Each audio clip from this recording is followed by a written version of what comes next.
ఇప్పుడు మీ ఏజ్ ఎంత? 30. ఏజ్ చెప్పాలా? ఏజ్ చెప్పాలా? ఆడపిల్లని వయసు అడగకూడదు అనుకుంటా. ఏం కదా, ఆడపిల్లకి అడగొచ్చు, మీకు అడగొచ్చు. అంటే నేను ఆడపిల్లని కదా. ఆంటీ మీరు 31 years. 31 ఎంగే కదా మేడం, గా ఏజ్ చెప్పని గడ్ల పరేషన్ అవుతారు మొత్తం. ఎంగేం కాదండి, 2 పిల్లల తల్లిని నేను. పర్లేదు, ఆయన ఈ రోజుల్లో ఆంటీ చాలా బ్యూటిఫుల్ ఉన్నారు. మాక్సిమం మ్యారేజ్ అయిపోతే అందరూ ఆంటీ ఆంటీ ఆంటీ. మొన్న మీరు జీన్స్ టీ షర్ట్ వేసారు కదా, అలాంటి వీడియోలు చేస్తే మీకు మ్యారేజ్ అయిందని ఎవరు అనుకోరు తెలుసా? అవును, చాలా మందికి అంత బ్యూటిఫుల్ ఉన్నారు. ఎన్ని కామెంట్స్ వచ్చాయి తెలుసా, మీరు ఇలానే బాగున్నారు, ఇలానే డ్రెస్సింగ్ అని చెప్పేసి. సో నేను అలా ఉండను కదా. అది ఇంత ట్రెడిషనల్గా ఉండే మీరు సడన్గా డ్రెస్సింగ్ ఎందుకు వేసారు? అప్పుడప్పుడు ఒకేలా ఉండాలనిపించదు, కొంచెం డ్రెస్సెస్ విషయంలో మాత్రం చేంజ్ అవుతూ అంటే ఉంటాను. ఎవరికైనా జలస్ చేద్దామని ఆ డ్రెస్ వేసారు?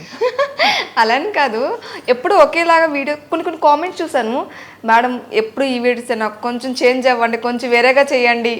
సో వాళ్ళు కూడా కొంచెం అప్పుడప్పుడు అట్లా చేయాలని చెప్పి అలానే అనుకోండి, అప్పుడప్పుడు అలా చేస్తూ ఉంటారు. మేడం అప్పుడప్పుడు ఇలాంటి డ్రెస్సులు ఏమైనా సజెషన్ ఇస్తే వేసారు, ఫైన్.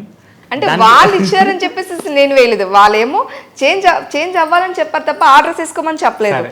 నాకు నచ్చింది అలా చేశాను అంతే. చేంజ్ అవ్వమని చెప్పారుగా మేడం, దీనికంటే ఇంకొంచెం చేంజ్ అవ్వండి అంటారు, అప్పుడు చేంజ్ అవుతారా?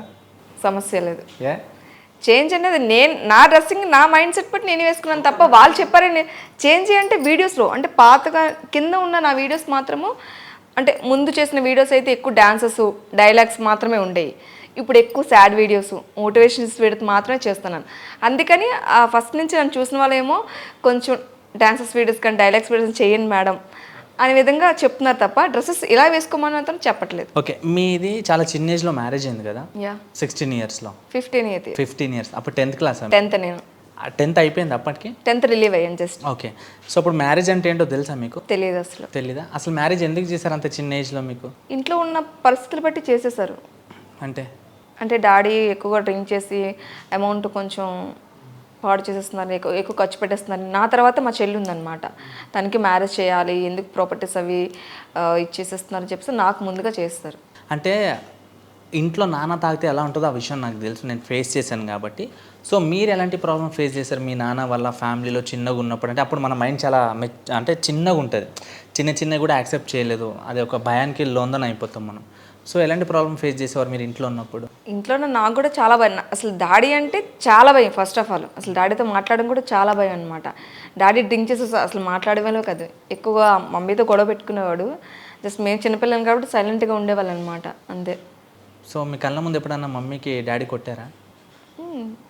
హస్బెండ్ అండ్ వైఫ్ అంటే కామన్గా వస్తూ ఉంటాయి. ఆపడానికి ట్రై చేశారా? చిన్నపిల్లలం కదా మేము. ఏమనిపించేది అప్పుడు? భయం వేసి పక్కకి వెళ్ళిపోయడం తప్ప ఇట్లాగా ఏడ్చేవాళ్ళు అంతే, అంతమించి ఇంకేం లేదు. సో హస్బెండ్ అండ్ వైఫ్ అనికి కామన్గా వస్తూ ఉంటాయి గొడవలు, మళ్ళీ వాళ్ళే రిలీజ్ అయిపోతారు ఇంకా. సో ఆ ఏజ్లో మ్యారేజ్ అంటే ఏంటో తెలియదు కదా? తెలియదు. సో మ్యారేజ్ అన్నప్పుడు భయమే లేదా మీకు? భయం అంటే యాక్చువల్లీ రిలీవ్ అయిన తర్వాత చదువుకుంటానని చెప్పాను. సో ఆఫ్టర్ మ్యారేజ్ తర్వాత చదివిస్తారని చెప్పేసి చెప్పారు. ఇంకా అంటే రిలీవ్ అయిన తర్వాత ఈ మంత్ 30 డేట్ నీ మ్యారేజ్ అని చెప్పేశారనమాట. అంటే పెళ్లి చూపులు అవి ఏం లేవు? పెళ్లి చూపులు అంటే మేనమామ అమ్మ వాళ్ళ తమ్ముడు అనమాట. ఇంకా పెళ్లి చూపులు ఇంకేముంటాయి, తను చిన్నప్పటి నుంచి ఇష్టపడ్డారు. సో అందుకని ఈ మంత్ రిలీవ్ అయిన బయటకు వచ్చాను నేను. సో ఈ మంత్ 30 నీ మ్యారేజ్ అంటే ఇంక నేనేముంటాను, అప్పటికి 10 days ఉంది మ్యారేజ్కి. భయం కాలేదా మీకు? భయం, కొంచెం టెన్షన్ అనిపించింది. ఇంకేం చేస్తాం, అప్పుడు పేరెంట్స్కి ఎదురు సమాధానం చెప్పే అంత ధైర్యం లేదు కదా, జస్ట్ వాళ్ళు ఏదంటే అదే. సో మ్యారేజ్ అయిపోయింది. మ్యారేజ్ తర్వాత లైఫ్ ఎలా ఉండేది అప్పట్లో స్టార్టింగ్లో? మ్యారేజ్ అయిన day 1 నుంచి ఎలా ఉండేది మీ లైఫ్? అంటే చిన్నప్పటి నుంచే మావిని చూసాను కాబట్టి సో ఆ క్లోజ్నెస్ అనేది ఉండేది అంతే. మావయ్య అనుకుంటే క్లోజ్నెస్ ఉండేది, అంత భయంగా అయితే ఏం ఉండేది కాదు. తను కూడా బాగానే చూసుకునేవారు. 15 yearsలో మ్యారేజ్ అంటే అప్పుడు చాలా అన్మెచ్యూర్ మెంటాలిటీ కదా. సో ఫస్ట్ టైం మీరు ప్రెగ్నెంట్ అయినప్పుడు మీ ఫీల్ ఎలా ఉండేది? కొంచెం భయం వేసింది. ఎందుకు? నేనే చిన్నపిల్లని, మళ్ళీ నాకు ఒక పిల్లలంటే కొంచెం టెన్షన్గా ఉంటుంది కదా. సో వాళ్ళు ఎలా లీడ్ చేయాలి ఆఫ్టర్ పిల్లలు పుట్టిన తర్వాత కూడా మా తాతయ్య వాళ్ళు అదేనివ్వరు, నువ్వే చిన్నపిల్లవమ్మ మళ్ళీ నీకు ఇంకొక పిల్ల అనేవారు అనమాట. నాకు 19 yearsకే 2 పిల్లలు పుట్టేశారనమాట, మా పిల్లలిద్దరు 19 yearsకే. ఇంకోటి మీది నార్మల్ డెలివరీ కూడా సర్జరీ కదా? యా. భయమే లేదా సర్జరీ టైంలో? అసలు యాక్చువల్లీ ఆ టైంలో తెలియదు, అసలు పెయిన్స్ వస్తున్నాయి బట్ డెలివరీ అవ్వట్లేదు అని చెప్పేసి అమ్మాయి కండిషన్ సీరియస్గా ఉందని చెప్పేసి సర్జరీ చేస్తారనమాట. బట్ నాకు కొంచెం భయం, అంటే ముందు డెలివరీ అయితే చాలు, ఆ పెయిన్స్ నుంచి రిలీవ్ అయితే చాలు అనే విధంగా ఉండేదాన్ని అంతే. సో మీ పిల్లల్ని ఎలా పెంచుదాం అనుకుంటున్నారు యాజ్ ఒక మోటివేషనల్ స్టార్గా? మీ పిల్లల్ని ఎలాంటి దారిలోకి తీసుకెళ్దాం అనుకుంటున్నారు? నాకైతే పోలీస్ అవ్వాలని ఉండేది, ఆర్మీ అవ్వాలని ఉండేది. ఈ రెండు నేను అవ్వలేకపోయాను. సో నా పిల్లలిద్దరిలో ఎవరినైనా సరే నేను ఎవరికైనా చేయాలని డ్రీమ్. ఓకే. అలాగే నా పిల్లలకి చెప్తూ ఉంటాను, సో నేను ఇది అవ్వాలనుకున్నాను అవ్వలేకపోయాను, సో మీరేం సరే ఓకే, మీరు ఏదైనా సరే ట్రై చేయండి, మీకు ఏది ఇష్టం ఉంటే అదే, బట్ ఇది కూడా ఆప్షనల్గా ట్రై చేయండి. మీరు వస్తే వచ్చింది, నాకు ఇష్టము, మీ ఇష్టం, మీ లైఫ్ ఎలా అయినా సరే చదువుకోండి, మీ జాబ్ ఎలా ఉన్నా సరే మీరు సెటిల్ అవ్వండి, కానీ నాకు మాత్రం ఒకసారి ట్రై చేయండి. ఇద్దరు పిల్లలకి చెప్తూ ఉంటాను. నాకు చాలా ఇష్టం నాకు ఆ ఫీల్డ్ అంటే, ఎందుకో తెలియదు, ఆ డ్రెస్లో ఉన్న పవర్ అనుకుంటా. నాకు చాలా అంటే చాలా ఇష్టం. ఆర్మీ అన్నా పోలీస్ అన్నా ఎంత ఇష్టం అంటే పిచ్చి. ఒక్కసారి సరే డ్రెస్ వేసుకోవాలనిపించేది, బట్ ఆ ఛాన్స్ లేదు నాకు ఇంకా. సరే, ఈ విషయం అడగాలో లేదో నాకు తెలీదు, నేను ఒక విషయం అడగాలనుకున్నా. చెప్పడానికి మీరు రెడీయా? ఏంటి చెప్పండి. చెప్పడానికి చేయడానికి రెడీయా? రెడీ. పక్క కదా? యా. మళ్ళీ కాదు కూడదు అనొద్దు.